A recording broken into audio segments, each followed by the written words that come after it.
Islamic groups in Bangladesh are pressing the government to declare the minority Ahmadiyya community non-Muslims. There are 100,000 members of the sect in the country. The government has already banned their publications, claiming they offend the religious feeling of the majority. The BBC's Bangladesh correspondent Roland Burke reports from Bogra. The protesters have gathered to hear their neighbours denounced as heretics and infidels.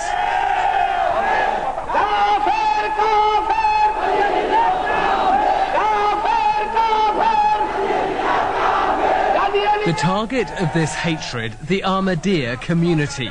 There are 100,000 members of the sect in Bangladesh, and they're under increasing pressure.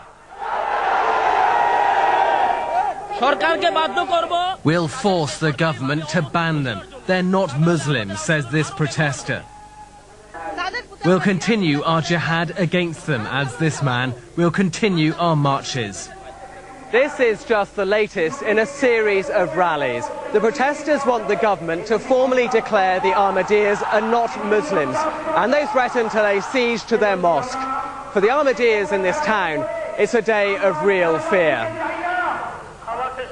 The police set up barricades to protect the building. Members of the community were sitting in their tiny prayer hall for a lesson on their religion. The Ahmadiyyas believe a man born in the Punjab in the 19th century was the promised Messiah. It's a doctrine that's led to their movement being banned in some countries. But until recently, they were allowed to worship without interference in traditionally tolerant Bangladesh. We did not think that we will have to face such situation, because we believe in Allah and we pray for Allah. Why so-called people come to crush us? Already the government has bowed to some of the protesters' demands, outlawing books published by the Ahmadiyya community.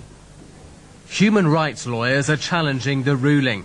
They believe important principles are at stake. There is a tendency to establish a monolithic, mono-religious strain in the political atmosphere or in the political situation in Bangladesh. So we think that this is just one of the cases. Probably there will be very many cases if this is not stopped right now.